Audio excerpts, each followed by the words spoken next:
What's up? This is Travis Doom, president of BloodStorm Pro, and you are drinking at Moe's.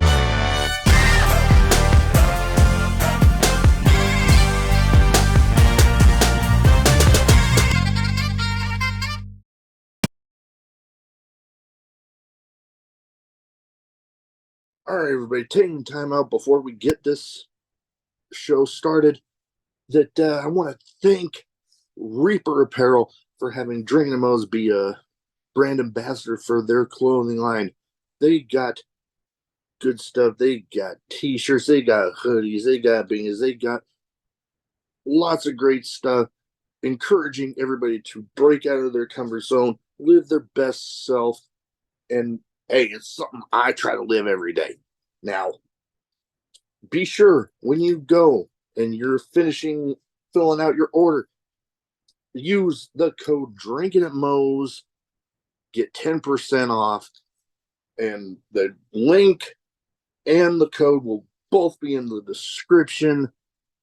Let's fucking go. All right, everybody, welcome to Drinkin' at Moe's. Big Mo here, you know the drill. YouTube, like, subscribe, share, comment, all that good shit. Because that YouTube algorithm is a pain in the ass. We're most places you can find audio podcasts too. Today, I'm excited to have with me guy behind BloodStorm Pro, Travis Doom. How you doing? I'm great, man. Excited for this. Oh, yeah, I've been excited for this one. You know what? I have had people ask, around here, friends I know in the business, oh, have you had anybody ask you about coming on? I'm like, I've had a handful. They're like, okay, that's when you know you made it. I'm like, dude, you're buttering me up here, and I'm loving it. But yeah, I've been excited because I gravitate towards not only the wrestlers that have that intense persona, but I'm a bit of a deathmatch guy. Like, hell, some of the people I've had on, some deathmatch royalty, really. Oh, yeah. So hey, I can't complain. But if you hear something sounding like it's, snorting like a pig, that bulldog rescue that I told you about before, we also have another foster that's a 3-year-old Frenchie that if I weren't to let it into the room with me while I'm recording, you'd be hearing him whining up a storm. So that's hopefully he won't end up being too loud. But first thing I'd like to start off with everybody with is what got you started as a fan? Because at one point or another, we were all fans. If we're doing what I'm doing what you're doing, what got you started there? And then what made you, start up BloodStorm Pro? Okay, well, as a fan, I think it was, as silly as it is, me and my brother, when, it was like 1997, I guess, we rented the WCW N64 game. And, I had like watched wrestling like as a kid, like, because I grew up during like the height of Hulkamania and all that. Yeah. So like I watched wrestling, like, I knew guys here and there, but playing that game and Rey Mysterio's in it and all of his offense and stuff, I'm like, no. I used to watch wrestling. No one does shit like this. And then I was like, so we watched Nitro. I was like, oh wow, no, these dudes are doing this. Like, obviously the wrestling style had changed a lot since like 1990. Yeah. So, I got into it, and then I got into WWF. Right around that time was like the Hell in the Cell with Mankind getting thrown off. Yeah. So, that hooked me in. And within like a year or two, I'm buying like Japanese tapes and stuff. Like I went in hard. Oh yeah. I've been lucky enough to meet through the podcast a bunch of Japanese talent. I've had a few on. Well, people that work in Japan, not so much Japanese. Yeah, but you know what I mean. But with getting BloodStorm started, how did that go? I love hearing because, excuse me, independent promotions, some have a long shelf life, others not so much. Yeah. So it's always that first little bit is always tricky. So whenever I get to talk to somebody from a promotion that let's I'm getting reacclimated to a lot of independent promotions because Hmm. through my talks with H2O talent, Right. I got told about a bunch of matches. I'm like, I got to go get IWTV back. Oh yeah. And then, so like I said, I'm getting reacclimated. Some promotions that I, before the podcast, I'll admit, might not have known so much about. Yeah. So I love hearing kind of the getting started stories. Sorry for the long rant. I can be a It's little fun. long winded sometimes. But yeah, so I actually like I wrestled for a little while in like the early 2000s. I was terrible at it. But part of the reason I did that was because I wanted to be a booker. And I was like, well, you gotta like get your foot in the door. So I'll get beat up and hopefully get a booking job out of it somehow. And it wasn't coming. So I just like, I guess I'll just start my own shit if I want to be a booker. And because it's like I felt like, I kind of have like one thing that, like a good influence was like Sean Henderson started running his shows and he was just producing them himself. And then on the other side was like when Blackcraft wrestling was a thing. Like I was super into the idea, and I was like, oh, they are just destroying the execution of it, though. Like, so I kind of wanted to be like, okay, I can do my own shows, and I can try to do some of that kind of thing and cater to like that kind of crowd, but just sort of do it my way. And that's kind of how we got started. I mean, just from like the first couple of shows, like the vision has kind of changed a bit because if I would have kept doing like say the first two shows I ran, if I would have kept on that path, there's no way we'd still be able to run. So we had to I, like, learn the hard lessons about overspending and things mm, like that. I can understand that. I definitely felt similar with hell the podcast. Like if I would have kept trying to do things the way that I did the first Hmm. few episodes, it was like, yeah, nobody would want to watch this.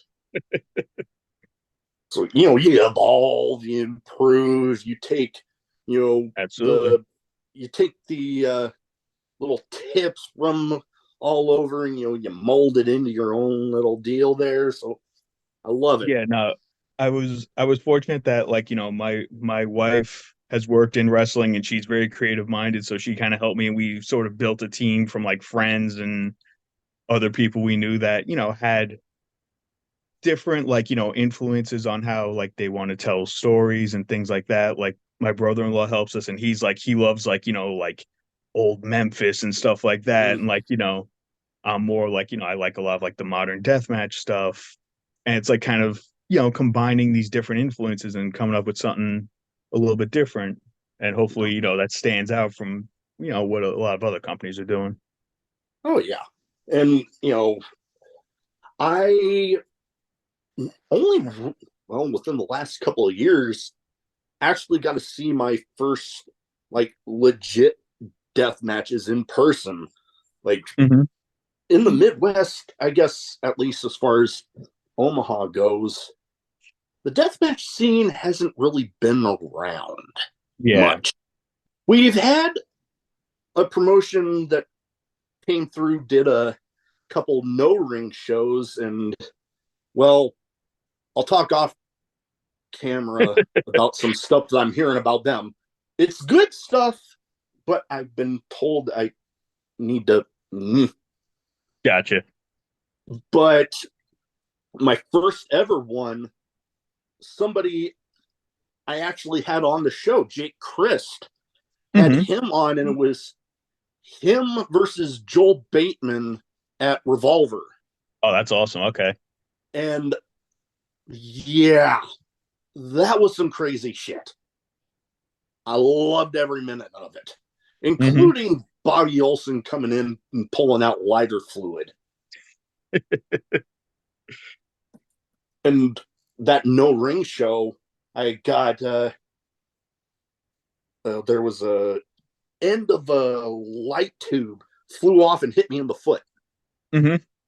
I'm like, yeah, luckily I was wearing closed-toed shoes. It's And I didn't realize that I was getting into a raffle for an event, a signed event used item. And until the promoter walks up to me after the show and hands me part of a door. So I got that off to the side here. But I, like you, I love deathmatch wrestling. I especially love the look on my wife's face the times that I end up watching it and she's in the room. And she just looks like, is that carpet strips? What the? Oh, that's always the best. What is that? Oh my God. Yeah. It's a, or my mother-in-law one time, she was like, is that legal? I'm like, just sit down and watch. Or just iPad, just concentrate on that. And then, oh God, you brought up Japanese wrestling. Some of my absolute favorites right now from over there, like, oh God, Tomohiro Ishii. Mm-hmm. Like, I just love especially when he has a title and he's walking in the ring and he just has this look on his face like you're going to have to damn near kill him Yeah. to take that off of him.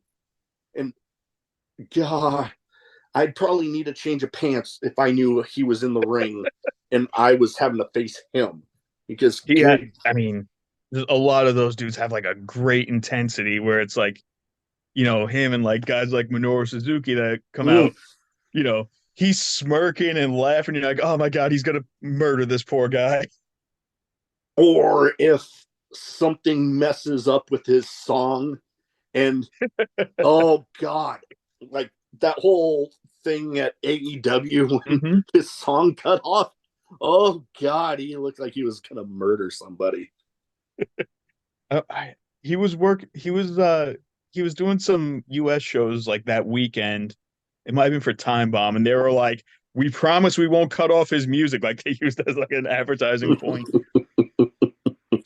Yeah, and then when I was with Warrior Wrestling, when they had their St. Louis stop, Hmm. they had Uemura and Coughlin in a match, and two of the first dudes of the day that literally, whether you didn't matter if you were a podcaster, part of the ring crew, whatever, they went around and shook everybody's hand Yeah, and introduced themselves. And holy shit, their match, like from a seated position, lifts Coughlin lifts Uemura up for like a I've seen. suplex, but then stands up and then does a suplex. I'm like, uh, there's not many times with as much wrestling as I've watched in my now 40 years that I can say that, okay, that's the first. That was it. That was one. I haven't seen too much of his stuff, but he's a monster. Like from like the bits I've seen and the matches here and there. Oh, yeah. Him and, oh God, who all is aligned there right now? Him and, I know at least him and Clark Connors with I that was trying to whole, remember his partner. Yeah, with this version of the Bullet Club they got going on there right now. And, hell, I've had Clark Connors on and I'm a big fan of his. that's awesome. All right, now back to Bloodstorm. You Hmm. guys having a big show versus New South, and somewhat familiar with New South because actually I just recorded with one of their commentators. Oh, Carmen, Yep, awesome. just had him on. So when you mentioned that, I was like, okay, I can kind of tie this together here. So how's that show shaping up? Because I know it's what February that Yeah, the February show's 24th. happening. So this episode will probably air like right before that because Okay. I try to keep it to about 2 a week, Hmm. and with me being damn near 200 episodes, I've been going extra hard at it. I And see how often the feed gets updated. yeah, so oh, when I realized how close I was, I'm like, okay, I thought about maybe taking a little bit light, but nope, that close. I'm going, oh boy, we are getting there Yeah. Oh, that sooner was it. rather than later. Yep, I saw your calendar that you posted. H2O talent. Shit, I've had Yeah, lost count how many people I've had through them on. I have a handful more next month. that's awesome. So I'm There's so much talent coming out of there, though. totally. But back to the Hmm. show versus New South. How is it shaping up? Like, are things? I know sometimes shows can kind of take a while to kind of shape up. Is it coming together pretty well? Oh yeah, it is. It's just it's just sometimes it's difficult because New South runs a very active schedule. Yeah, So, they do. I'm like, this is my next show, but they have 8 shows in between. So it's, trying to find time to like talk things over with them. But I mean, we have a couple of things that are, signed, like probably I guess, of course anything can change. But right now we're looking at Austin Luke versus Hunter Drake, uh Okay. Donnie Primetime versus Tony Deppen, Ooh. and Braden Toon and Gabriel Sky. Okay. So Some those are the ones that are like pretty much like definites as of right now. yeah, like they always say, cards subject to change, but Exactly, as of yeah. right now, yeah. Okay. And we have like a Those are couple of other things we're throwing back and forth, but I mean, we're excited. I mean, it's going to be, a little bit different for us because there's not going to be any death match on this show. hmm, Like there might be like maybe like a hardcore match or something, hmm. but we're not doing any death match this show. I And we'll I be was back I with the was gonna full say, we'll be back with a full Bloodstorm show in like probably early May, and we'll be, back to our normal business then.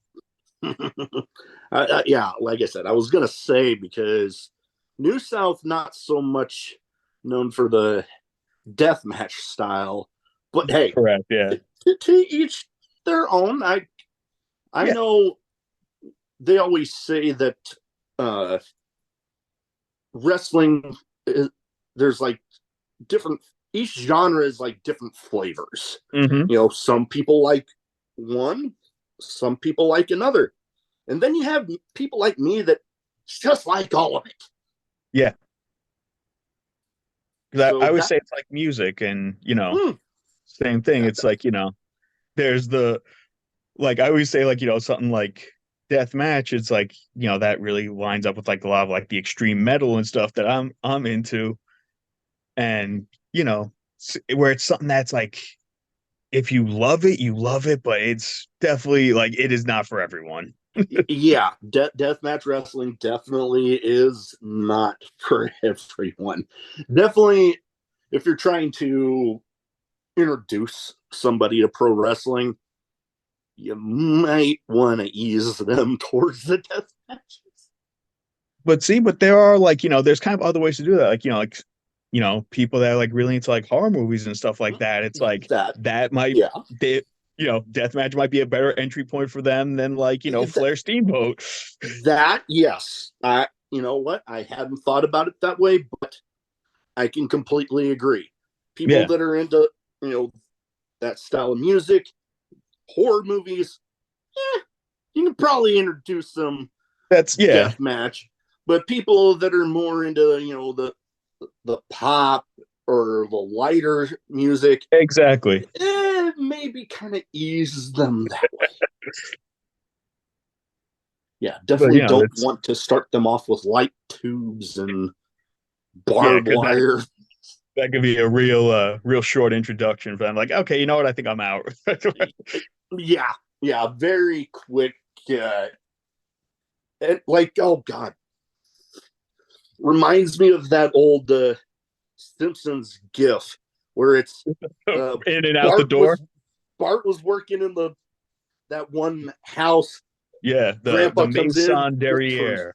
Yes, and and Grandpa just turns around, walks right back out.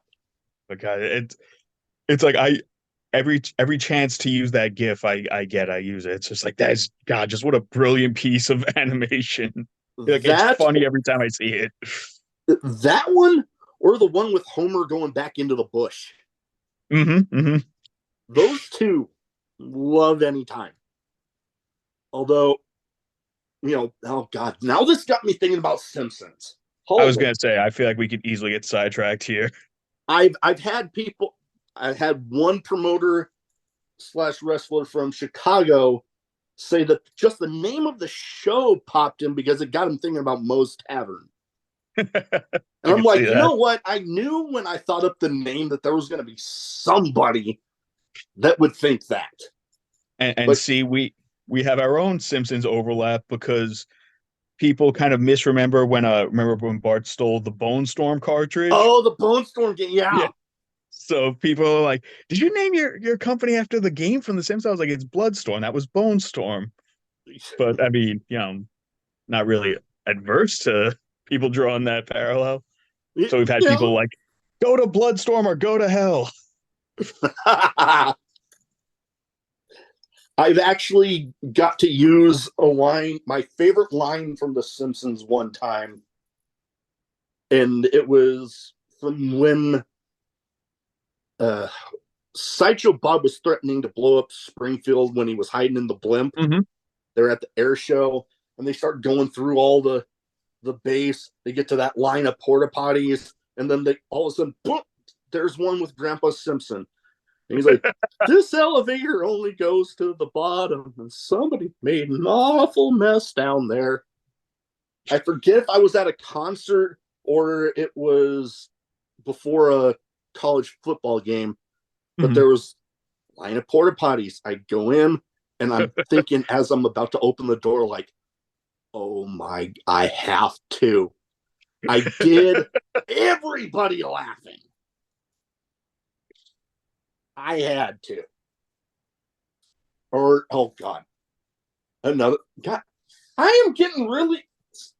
See, this is what happens when I find different people that are fans of some of the same stuff outside of Right. wrestling than I am. We get on all these tangents, but I actually got to use a second one where a friend of mine at work on our way out was singing this one song, and it reminded me of when Homer was like, you can dance, everybody look at your pants." And I, oh God, it got him rolling. I'm like, you started it, but oh God, now, okay, now back to wrestling. Okay. So I have so with running deathmatch shows, Hmm. what have been some of the best parts for you, but what are some of the pitfalls of it? Because I can imagine there's a lot of places out there that might not be so supportive of deathmatch shows. Yeah, I mean, definitely one of the big pitfalls is, that I mean, I was kind of aware of going in, but like you can't just like advertise the same way you do like a normal wrestling shows. Like you're not just Mm, gonna throw flyers up in every mom and pop shop because, you kind of have to be like, yeah, you should probably leave the kids home for this one. mm, And so I mean that's definitely one thing that kind of limits your scope. Like, you can't just go to, like I say, just out in to the local high school and be like, hey, we're having a wrestling show. yeah, And then yeah. I mean, and then there's the stuff just like, figuring out like the gimmicks for the matches and sourcing Mm, all the weapons. Which, I mean, I'm sure you're aware light tubes are getting harder and harder to come by. yeah. So So it's all stuff like that that are just minor headaches. But Although, it's oh yeah, one of the questions I like to ask, and this is in a different category with most of my deathmatch guests, but I always ask, what is a weapon you would like to avoid being used on you in a match if possible? More often than not, I hear toothpicks. yeah, those have a lot of downside to them. A lot of guys hate the carpet strips because they don't look good and they hurt like hell. Hell, Um, I've worked on rooms just trying to take up carpet and then you mhm. like accidentally knock into one of those. Yeah, those are not pleasant. Yeah, I kind of like working like cleanup at like an H2O show or something a few years ago. I remember like moving one out of the ring and just grabbing it with my hand, like, oh shit, no, that sucks. Yep. And just imagine some of those shows where they're just ramming into those damn things and yeah. But, But I remember a story I got told for, with the amount of people I've talked to, the exact person that told me this is escaping me. But it was one person involved was Alex Colon, and they were picking, stuff for the match. mhm. They came across the thing with a bunch of toothpicks sticking out of it. He just chucks it in the woods. I'm like, fuck no. I'm I like, could see yeah, that. because the thing they always say, anybody that I ask about that, is it's like, okay, you might get lucky and you get the whole damn thing out, but you Yeah, break off the wrong piece and then that's in there absolutely. and infections and shit. There was a show where someone, they were doing like a fans bring the weapons, Mm. and someone brought that they had taken like a metal garbage can lid, and they took like like those like real thick nails, like the railroad spike kind of Mm. ones, Yeah. and they took a bunch of those and like I guess like hot glued them inside, so it was like this bed of nails thing. And I remember like a guy's like, I think I can use that, and we're all just like, no, you cannot. And it just got to the point that we had to throw it out before the match just because we were like, he might try to use it. Yeah. Yeah, that can be tricky because I know all the bed of nails type weapons that you see. It's like all the nails are very close together and Yes, there's a that's shit ton of them. yeah. So, like, if you get too flimsy and then all of a sudden Uh-huh. something's going in a little too far. Yeah. Because that's like that was in the first Mick Foley book. He's talking about the bed of nails, and he's just like, you have to get one that's dense enough that you can distribute your weight. Because if you have gaps, they're all just gonna go right into you. Yep. Yeah. Ugh. I got to meet Mick Foley once. I've met him a couple of times. He's always just very nice and Oh, charming. yeah. Just nothing to bad to say about him. One the funniest was this was in like 2004 maybe. We were doing like some kind of like it was like a charity show that was just like out in a parking lot, and we're kind of like in like the little back alley or whatever that everyone's changing in, and McFoley walks in, and he wasn't on the show, and he goes up to the room. He's like, "Hey, can I go in the ring and do a promo? That you're McFoley, you can do whatever the fuck you want." Yeah, and he was just like, I was driving by. I'm going to see My Fair Lady with the family, and I saw a wrestling show, so I thought I'd come say hi. Just like, all right, because we were on Long Island, so Hey. Yeah. Yeah. Oh, and God. just talking to guys about hey, you shouldn't be taking that bump on this indie show. Yeah. I think the time I met him was right after one of his, one man show things that he Okay, did. Yeah. That was pretty fun. I'm wanting to go to one again because out of my collection back here, I have all but the just straight Mick Foley Funko Pop. I okay. have Cactus Jack, Mankind, Dude Love. I'm like, I want all of those signed. All of them. I But have I have his that's a first whole book nother. signed. Hmm?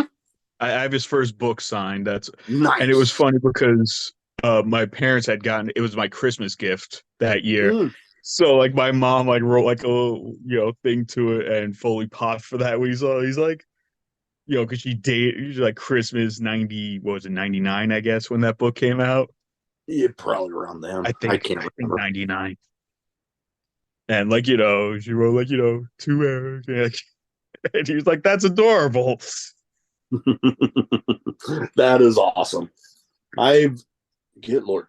You just remind me, my favorite Christmas gift I ever got was actually a long ass time ago.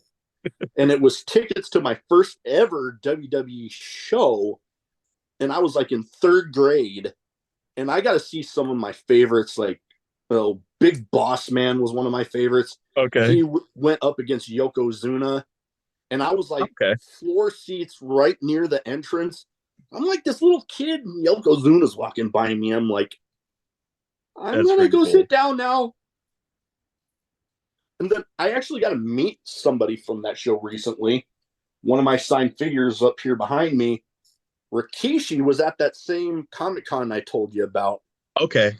and I got his Head Shrinker Fatu figure signed. Okay.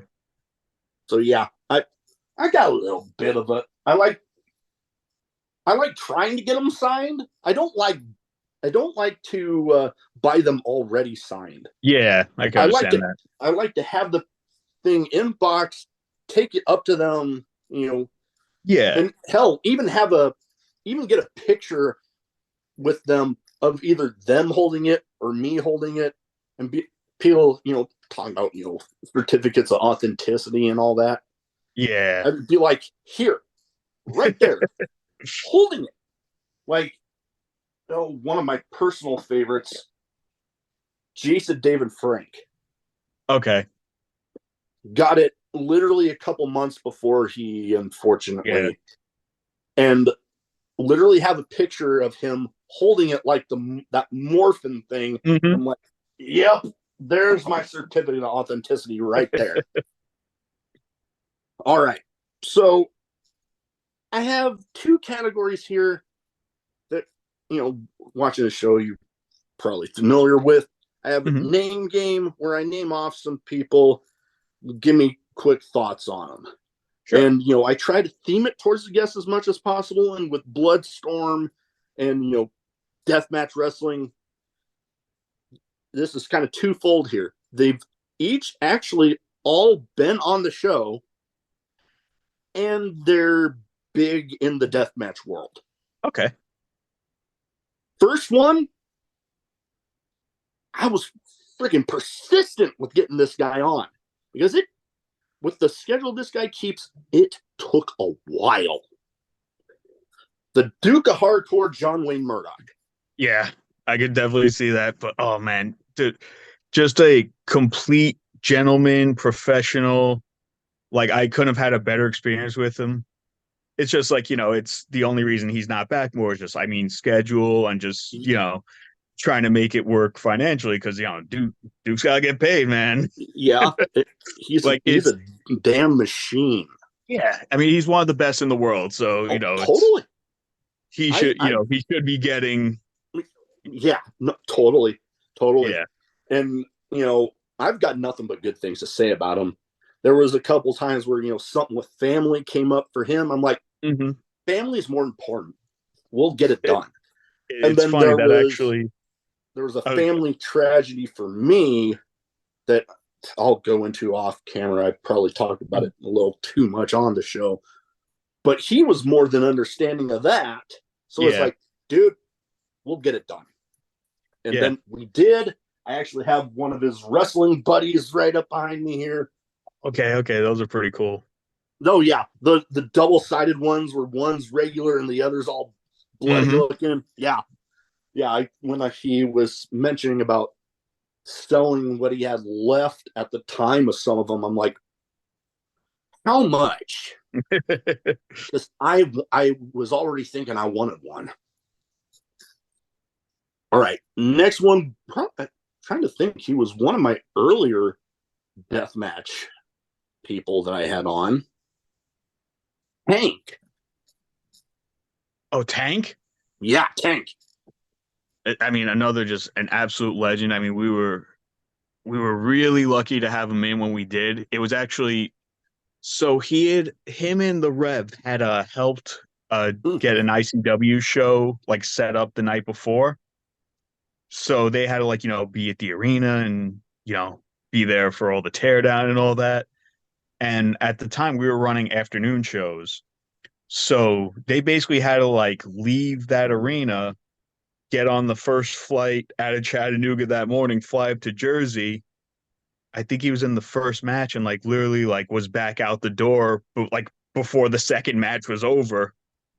Like it was some rock star shit, man. He was like in Jersey for like 2 hours and back out. But I mean, it was awesome. He had a great brawl with Chando, who I know you had mm, on in the past. yep. And it's if anyone wants to see it, that one is on YouTube. It's like I found it like to me it felt like an old like FMW brawl or something. I think I saw that one posted on Facebook somewhere, but I think yeah, it's a link for YouTube. But yeah, Yes. that But was yeah, that was a killer one. And you bring up the Bev, another guy I had on oh yeah. He that he's someone I'm interested in. I just haven't been able to make that one work. that one. I don't know. There's maybe this is just me being my own worst critic here, but I've been surprised. I keep on getting surprised with some of the big names that I've been able to talk to. I'm like, I remember, especially when I first started, I was like reaching out to people and just I know specifically I've said this might be a long shot, but here Yeah. and more often than not it works. So I'm like, hell, all right. Yeah.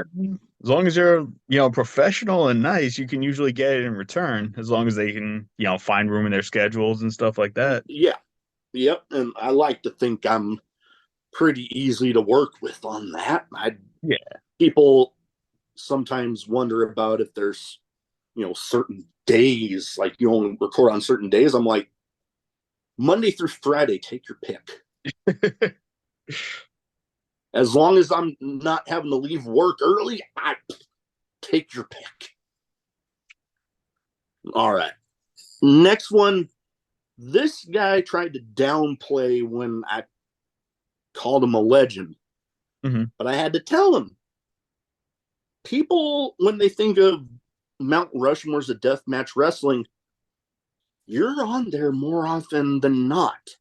And I'm talking about Madman Pondo. Oh yeah. No, Pondo is absolutely a legend. I mean, he put out something on Facebook the other day. He said he's like, the third documented person to do death matches in the United States. And I mean, that kind of says it all right there. Because I've been friends with like Low Life Louie for a long time. Yep. So he's like another like OG. And somehow they haven't wrestled. It keeps almost happening and then something fucking happens. Wow. I would have thought that those two have mixed Yeah. it up a time or two. Wow. Exactly. It's like they've been in the same place at the same time, and somehow it just doesn't come together. So that's one of like I'm hoping, while they're both still active out there, that we get that match next year. That would be epic. That would be absolutely epic. But yeah, I Now, mean, oh, go ahead. I was gonna say, but just Pondo's just an absolute trailblazer. It took some of the craziest shit you'll ever see. Good Lord, what was it? The baseball bat or something that he has a freaking saw blade on it? Yep. I'm like, every time I see that, I'm like, oh my God. Okay. But yeah, it was absolute pleasure talking to him. Look, entertaining as hell. Oh Even yeah. talking to him, loved it. All right. Last but not least for this category, I actually have that. Get him out here. Signed ring worn kick pads of his because after I had him on, he told me he was trying to invest in some new ones. So I bought them. And I actually got to see him live for the first time again at a Revolver show here, like Mhm. as of recording this, like a couple weeks ago, the Blood Fighter Alex Colon.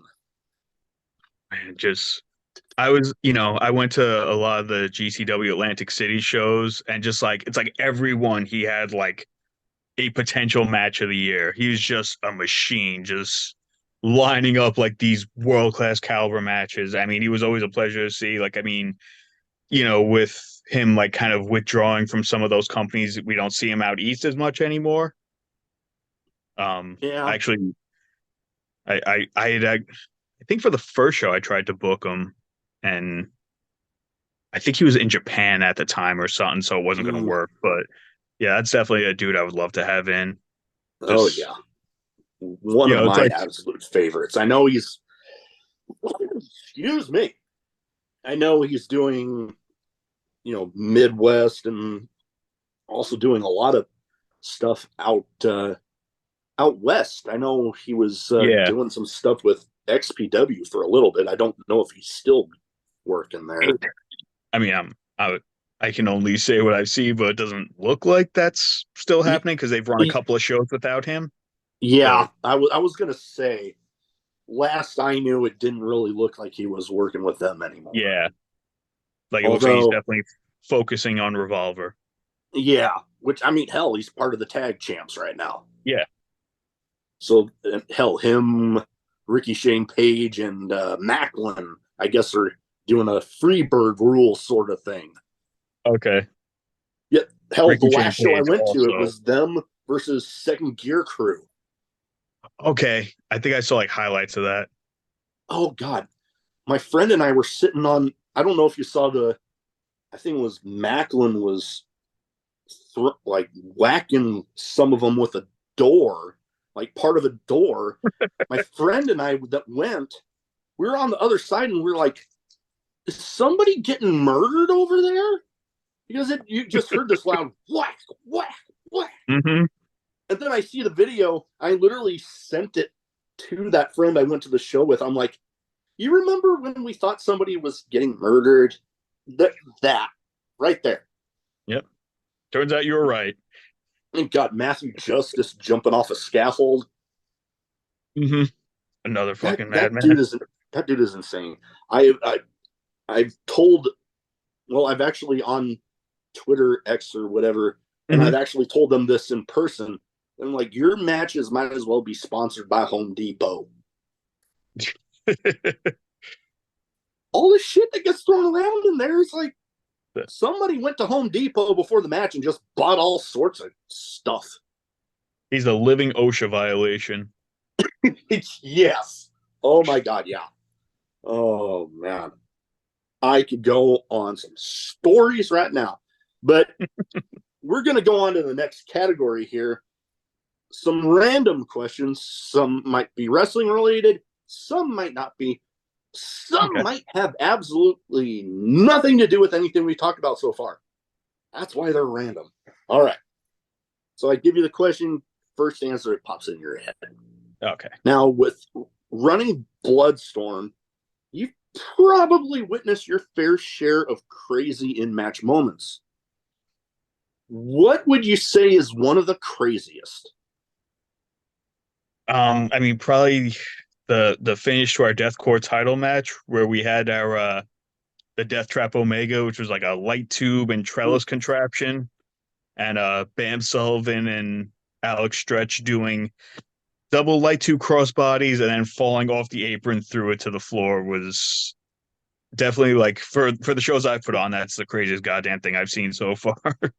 Okay, yeah, that would be hard to beat that. I know. I think the show already happened, but I saw the poster where I think Remington Roar was on there for I Hmm. think what was it, November? He had one that there was that The on there. yeah, yeah. I'm That gonna was have to go look that show up. I have believe it's on IWTV. yes. Correct me if All I'm of our wrong. stuff is on IWTV. Okay, I'm definitely gonna be looking that one up. All right, Yep, that was now. Follow the Reaper. Oh, yep, follow the Reaper. Yep. Okay, I'll definitely remember that. Like, I foster dog trying to get my attention over there. Anyways, now we've talked a little bit about, well, before recording, and then, some right now. Showing my hobbies, Hmm. collecting some of the action figures and stuff. Some hobbies that you have. Um, I mean, I'm definitely a big collector. I collect GI Joes. I collect comic books. Those are probably like my main two money sinks besides, the promotion. Yeah, oh God, I used to collect GI Joes. I know I would when I was on a trip to St. Louis. I stopped at oh God, it was on one of Ethan Page's toy hunt vlogs, Hmm. but I actually stopped at the store and I saw one loose that I used to own as a kid. It was going for like a couple $100. I'm like, as much as I would like to get that, my wife would kill me. I'm curious. Do you remember which one it was? Oh God. Because I mean, I there are want to there say are Cobra definitely some. Commander. Oh, what is the Cobra Commander with the Mickey Mouse logo? They call it. Yeah, Yeah, that. that one. Yeah. But yeah, that. But now I mostly stick to Ninja Turtles and wrestling. I do have, Funko Pops from like Marvel and Hmm. DC and Jurassic World, but figures and stuff I mostly stick to wrestling and Ninja Turtles. I my Yeah. one of my favorites that I'm trying to get the whole, like, I'm not a completionist, but Hmm. this line I'm probably gonna say I am. But the Universal Monster TMNT mashups, Oh yeah, yeah. I have That's a, Michelangelo, Raphael, Casey Jones, and April O'Neil right now. I'm looking for the okay. other ones. Yeah, I think there's a Splinter also. Splinter. I know there's Leo, but yeah, That I might be have it. yet. I've yet. To, well, one time I saw Leo in the store, but at the Hmm. time I was like, it wasn't really smart for me to go buying it.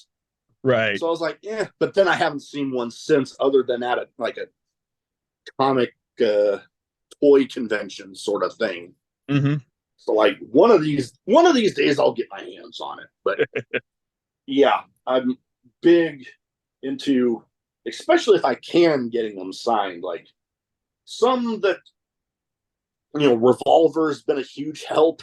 I've Yeah. gotten, I think, behind me right now, I have about six that I've gotten signed at Revolver. Oh, very nice. Swerve, Keith Lee, Kushida, Rich Swan, John Morrison, and Ty Valkyrie, all Okay. there. And then one that people kind of look at me like, oh, he actually has one. Jeff Cobb, Okay. one of his Rising Stars ones, one of that line. I remember. Yeah, I I remember that one now. I Was that got it from him when I was at the Warrior Wrestling show. He was there okay? going up against a guy that I've actually been able to have on the show. He was going by Jonah at the time, but Bronson Reed. Hmm. Hmm. Him and Jonah hold Hoss fight like Oh yeah. crazy, and I was loving it. But yeah, some of my stuff. Now, next question here. I love it when I get a laugh out of it, actually, when people talk about, you know, when the lottery jackpot is like some astronomical number. And they're like, oh, you'd never be able to spend all that. I'm like, watch me. Oh Give yeah. me that money and give me what I like to call fuck it money and watch me. I will spend it. What would be one of the first things you would get if you had what I like to call fuck it money. Definitely would just like, kind of be looking to expand the you know, like probably get our own building, get our own ring. Because that's like one thing that Nope, you. I think you muted yourself there.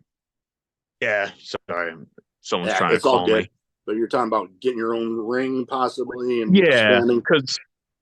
because just from the financial standpoint, we can't afford to run as often as I would like. So that's Hmm. definitely something I would. Oop, did you? Yeah, you did it again. That Here, we're kid. good. Okay. Here, give me 1 second. Okay.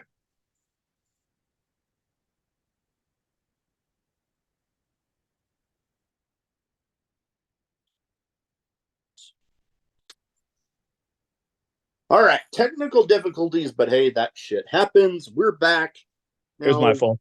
Yeah, it's all good. So we're talking about, you know, if you had, fuck it money, you know, expanding, getting uh, your own building, getting your own ring, and, doing, hey, good, good things that, running your own promotion. I would definitely say if you had fuck it money, it'd definitely go towards that. Yeah, because it's like I really want, to have like, storylines and stuff, and we have the ideas are there, but it's hard when like you're only running like 2 or 3 times a year to, Yeah. kind of keep things going without, having shows in between. Yeah. So that's Yeah. definitely my biggest thing that I would love to be able to change. Okay. Definitely good, good thoughts there. All right. Now, with the name of a show like I have, I would feel weird if I didn't have this question in here. Hmm. But, but I like to preface this just because it says drinking at Moe's doesn't mean that it has to be alcoholic. Favorite drink, whether it be alcoholic or non, or hell, one of each, because I know there's plenty of people out there that for one reason or another don't drink, and that's okay.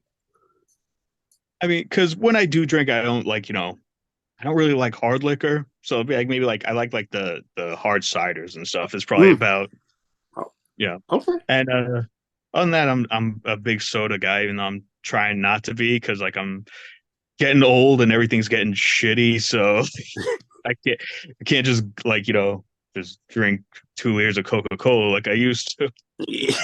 Yeah, I'm a bit of a Dr. Pepper fiend myself, Okay, so Dr. Pepper's pretty great. yeah, I totally get it. My wife likes to tell me I have a problem, but I tell her as long as I got some, I don't got a problem. It's all figured out. She actually laughed at me one time when I like legit told her that. She looked at me like, you Aha, you fucking left. Now it's idiot. okay. Yeah. All right. Now, last but not least here, best advice you have for anybody wanting to get into wrestling. Hmm. I mean, I know like the stock dickhead answer is don't, but I don't I've like had that more one. than one person joke about that one. But it's just, whatever avenue you're going to pursue it in as far as being a wrestler or a promoter or booker is just do your research, like make sure you know what you're really getting into and just pay attention, absorb things. Like, it's I know kind of generic, but I mean it is all true. Just like, if you want to be a wrestler, just like, be prepared to be making those long drives and the shitty pay and all that. And just, gotta build up your brand. And same goes for pretty much any aspect of it. Just Oh have to be yeah. patient and take the beatings Oh sometimes. yeah. Not everybody goes straight to the main event of Yeah. WrestleMania. Definitely. All right. Now, before we go, where can people find you in BloodStorm Pro, social media wise? So if they don't already have their eyes on you, they can go ahead and get them there. Pretty much I think on all platforms now we're BloodStorm Pro. For some reason on Twitter for a while we were BloodStorm Pro 1, but I finally got rid of the one. Um, So yeah, just BloodStorm Pro. We're on IWTV. We've run 6 events. They're all on there. We've been very fortunate that we were working with IWTV since we started. Nice. And yeah, we have our show coming up February 24th against New South. So that'll be a little bit different for us, a little more straight wrestling oriented and less death match, but we'll be back for Carnage in May. All right. Yeah. No, we'll leave all that in the description. Uh, IWTV, one of the streaming platforms I haven't had footage featured on yet. I've had Mhm. it on Pro Wrestling TV and Fight TV, not IWTV yet. But hey, who knows? One of Yeah. these days, I'll get it to happen. All right. Well, that is about all I have. Thank you so much for taking the time to talk to me tonight. And best of luck out there with BloodStorm Pro, especially that big show coming up in February. Thank you so much.